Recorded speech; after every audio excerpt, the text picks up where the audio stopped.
Good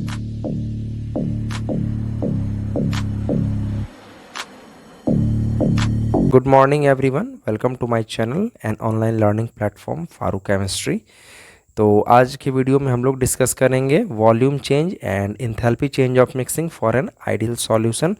first part में हम लोग डिस्कस किए थे that is change in free energy of mixing for an ideal solution. तो हम लोग सीरीज डिस्कस कर रहे हैं that is thermodynamics of ideal solution which is direct topic of CSIR net. Today is the second part and today's syllabus as already discussed. तो चलिए start करते हैं। अगर आप लोग चैनल पर नए हैं तो चैनल को सब्सक्राइब कीजिएगा और अपने फ्रेंड्स के बीच में शेयर कीजिएगा। तो फर्स्ट क्या है, आज हम लोग डिस्कस करेंगे वॉल्यूम चेंज। ठीक है, volume change of mixing means change in volume of mixing of an ideal solution. तो change in volume of mixing means del V of mixing, ये कितना के बराबर होता है? ज़ीरो के बराबर होता है। लेकिन इसको हम लोग को प्रूफ करना है कि ये ज़ीरो होता कैसे है। तो आप यहाँ पर देख सकते हैं कि डेल वी ऑफ मिक्सिंग, तो सपोज़ कीजिए कि एक सॉल्यूशन हम लोग बना रहे हैं, दो कंपोनेंट मिला करके A प्लस B, ये दोनों मिल करके क्या बना? एक सॉल्यूशन बना। तो कंपोनेंट A और कंपोनेंट B को जब हम लोग मिक्स कर रहे हैं तो मिक्स करने पर सपोज़ कीजिए कि इसका वॉल्यूम जो था वो V1 था और इसका वॉल्यूम V2 था। तो अगर इससे आइडियल सॉल्यूशन बनेगा तो V1 प्लस V2 जो होगा वो ये दोनों को मिक्स करने पर मान लेते हैं V3 होता है, तो ये V3 के बराबर हो जाएगा। यानी कि V1 plus V2 is equal to V3 होगा, तभी ये आइडियल सॉल्यूशन होगा। अगर ये इक्वल नहीं होगा तो वो नॉन आइडियल सॉल्यूशन हो जाएगा। Now from the last class we have already discussed del G of mixing is equal to mole fraction of component A into RT ln into activity of A plus mole fraction of B into RT into natural log of activity of component B. This one is our equation 3. ठीक है, ये last class में हमने proof किया था जिसका link description box में डला हुआ है, आप जा करके वहाँ पर देख सकते हैं। ठीक है, तो this one is our equation 3। अब now differentiating this equation, differentiating equation 3 with respect to pressure at constant temperature. Okay, we get del of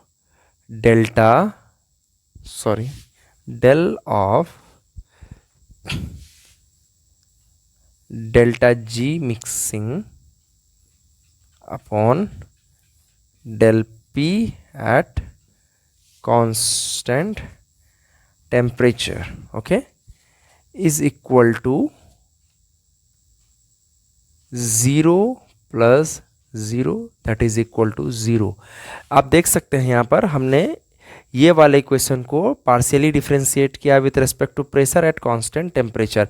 the right hand part of the equation 3 there is no any term which has the pressure unit. Okay, that's why the differentiation of the right hand side of equation 3 is equal to 0। ठीक है, तो आप देख सकते हैं कि delta Z mixing, del of delta Z mixing upon delta P at constant temperature is equal to 0। ठीक है, ये वाला टर्म हमारे को क्या कितना मिल गया? दैट इज इक्वल टू 0 मिल गया। एंड अभी हमने इक्वेशन 1.1 लिखा था that is equal to del of delta G mixing upon delta P at constant temperature is equal to delta V of mixing. तो फ्रॉम इक्वेशन 1.1 एंड अगर इसको equation हम लोग 4 लेते हैं तो इक्वेशन 4 एंड ये हमारा इक्वेशन 1.1 था, तो from equation 1.1 and equation 4 we found that del V of mixing for an ideal solution is equal to 0. ये हमारा proved हो गया. अब next we will prove that enthalpy of mixing, that is this part, second part. तो हमने देखा अभी del V of mixing is equal to 0 for an ideal solution. तो इसके बाद एक लाइन का स्टेटमेंट हम लोग लिखेंगे, since we have proved that there is no change in volume of mixing for an ideal solution at any proportion of any component that is present in that ideal solution. अब now we will prove about the enthalpy of mixing. तो जिस तरह del V 0 आया है, ठीक उसी तरह enthalpy of mixing जो होगा हमारा, वो भी कितना के बराबर हो जाएगा, 0 के बराबर हो जाएगा. ठीक है, इसको हम लोग नेक्स्ट प्रूफ करेंगे. तो अभी हम लोग जो है लास्ट क्लास में फिर से हम आते हैं अपने लास्ट क्लास में, जहाँ पर हमने इसको इस थर्मोडायनामिक्स का, दैट इज़ फर्स्ट पार्ट हमने डिस्कस किया था, थर्मोडायनामिक्स ऑफ आइडियल सॉल्यूशन. वहाँ पर हमने प्रूफ किया था del G of mixing is equal to for an binary solution mole fraction of component A into RT into natural log of the activity of component A plus mole fraction of component B into RT into natural log of the activity of component B for binary solution. ठीक है, T वाले term को right hand side लेकर के आते हैं, common लेकर के, ये हो जाएगा हमारा number of mole fraction of A into R L N into activity of A component plus mole fraction of B into R L N into mole fraction of component B. Then after differentiating, इसको हम लोग क्या करते हैं, equation 5 दे देते हैं. And then after इसमें दो पार्ट है, एक है लेफ्ट हैंड साइड, एक है हमारा राइट हैंड साइड. तो इस टर्म को हम लोग डिफ्रेंशिएट करेंगे, differentiating partially with respect to temperature at constant pressure. तो यहाँ पर ये वाले पार्ट को, इक्वेशन 5 को हम लोग डिफ्रेंशिएट करेंगे, तो हम लोग क्या देखते हैं, ये वाला जो पार्ट है हमारा, that is del of delta G upon T with respect to del T at constant pressure is equal to 0. और ये हो जाएगा हमारा इक्वेशन दैट इज 6. तो आप देख सकते हैं राइट हैंड पार्ट में there is no any term in equation 5, there is no any temperature terms are present, that's why the right hand side part differentiation with respect to temperature at constant pressure is equal to 0.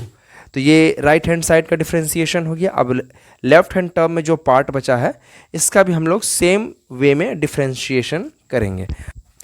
First हम लोग class 11-12 में एक formula पढ़े हैं differentiation का, तो that is differentiation of u by v with respect to dx is equal to v du upon dx minus u dv upon dx divided by v square. इसी फॉर्मूले को यूज़ करके हम लोग ये वाले टर्म को डिफ्रेंशिएट करेंगे. यहाँ पर हम लोग सेम फॉर्मूले को यूज़ करेंगे. तो सेकंड टर्म हमारा क्या है, यहाँ पर टेम्परेचर है. ठीक है, तो v की जगह पर t लिखेंगे. Then del of delta G mixing upon del T at constant pressure हम लोग कर सकते हैं. देन आफ्टर माइनस साइन आ जाएगा। फर्स्ट टर्म तो हमारा डेल जी मिक्स था, सेकेंड टर्म टेम्परेचर था। यू को एज इट इज़ लिखेंगे delta G mixing into del T upon del T at constant pressure divided by temperature square. Okay, from this equation यहाँ पर हम लोग क्या देख रहे हैं, del of delta G mixing upon del T at constant pressure, ये कितना के बराबर हो जाता है, ये हो जाता है negative of entropy of mixing. Equation 1 में हमने डिस्कस किया था, अगर हो सकता है नहीं किए होंगे तो मुझसे मिस्टेक हो गया है, ये वाले पार्ट को आप इक्वेशन 1 में लिख सकते हैं। ठीक है, तो हम लोग क्या देख रहे हैं, this one is equal to negative of mixing. तो अब यहाँ पर क्या है, टेम्परेचर को ऐड किया हुआ है। ठीक है, तो यहाँ पर टेम्परेचर ऐड है, तो यहाँ भी टेम्परेचर ऐड किए, तो उसी तरह हम लोग यहाँ भी टेम्परेचर को ऐड कर दिए। तो ये क्या हो जाएगा, नेगेटिव ऑफ ये हो गया T delta S of mixing. ठीक है, तो हम लोग गिब्स हेल्महोल्ट्ज इक्वेशन पढ़े थे, इक्वेशन क्लास 11-12 में, that is del G is equal to delta H minus T del S. तो ये वाले डेल एच को अगर इधर लेकर के आते हैं तो हमारे पास क्या हो जाएगा, delta G minus delta H is equal to negative of T delta S. तो इसी तरह यहाँ पर क्या है हमारा, T del S of mixing, that is equal to हो जाएगा delta G of mixing minus delta H of mixing is equal to negative of T delta S. ठीक है, तो अब यहाँ पर हम क्या देख रहे हैं student, T into del of delta G mixing upon del T at constant pressure, ये वाले टर्म के जगह पर जो है हम लोग डेल जी माइनस डेल एच को पुटअप कर देंगे। ठीक है, तो फ्रॉम दिस वन इक्वेशन, अगर इसको हम लोग इक्वेशन एक्स दे देते हैं, सॉरी, अगर ये हमारा इक्वेशन एक्स है, तो हमारे पास जो नेक्स्ट इक्वेशन आएगा वो हो जाएगा that is delta G of mixing minus delta H of mixing minus ये वाला पार्ट जो है डेल टी और डेल टी कैंसिल हो गया, तो यहाँ पर बचा del G of mixing, okay, divided by temperature square. तो ये del G of mixing and del G of mixing हमारा कैंसिल हो गया। ठीक है, तो हमारे पास जो बचा that is delta H enthalpy of mixing upon T square. Okay, और अभी जो है कुछ देर पहले हमने जस्ट प्रूव किया था इक्वेशन 5 से, दैट इज इक्वेशन 5 को जब हमने डिफरेंशिएट किया था तो हमारे पास एक वैल्यू आया था दैट इज इक्वल टू, से हमको ये वाला टर्म मिला था that is del upon del into delta G, del of delta G divided by T with respect to temperature at constant pressure is equal to 0। और ये इसी टर्म, ये जो राइट हैंड साइड वाले पार्ट में हमको 0 मिला था and this one is our left hand part, and left hand part को सेम वे में जब हम लोग डिफ्रेंशिएट किए तो हमारे पास आया दैट इज डेल्टा एच, ये हमारा नेगेटिव पार्ट है, negative of enthalpy of mixing upon T square. ठीक है, और इसके राइट हैंड पार्ट में हमें कितना मिला था दैट इज 0 मिला था। तो इसको हम लोग क्या करेंगे, 0 से इक्वेट करते हैं। तो इक्वेट करने के बाद हम लोग क्या देख रहे हैं that is del H of mixing upon T square is equal to 0। तो ये वाले पार्ट नेगेटिव और टी स्क्वायर को हम लोग राइट हैंड साइड लेकर के जाएंगे तो हमारे पास क्या आता है that is del H of mixing is equal to 0। तो ये हो गया हमारा पार्ट ऑफ इंथैल्पी एंड इसके बाद आया था हमें वॉल्यूम ऑफ मिक्सिंग, और ये भी कितना आया था, 0 के बराबर, ठीक है। तो for an ideal solution enthalpy of mixing is also equal to 0 and volume of mixing is also 0 for an ideal solution at any concentration of any component if the solution is ideal. तो ये आज का हमारा part था। Part 1 का video का जो link है इस वीडियो के डिस्क्रिप्शन बॉक्स में डाला हुआ है। वीडियो अच्छा लगा हो तो सब्सक्राइब कीजिएगा। फिर मिलते हैं अगले टॉपिक के साथ एक नेक्स्ट वीडियो में। तब तक के लिए बाय बाय।